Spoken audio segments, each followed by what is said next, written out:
Quick little video for you, Clint. Dryer's empty. Checked it. Towels were still wet. Slammed the door, tried to restart it. Here's what's happening.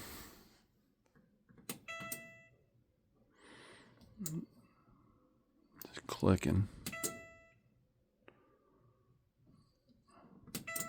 You push it when you hit start.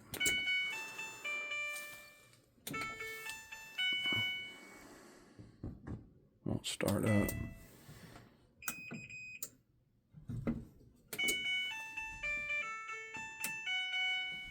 Now I'm on time dry.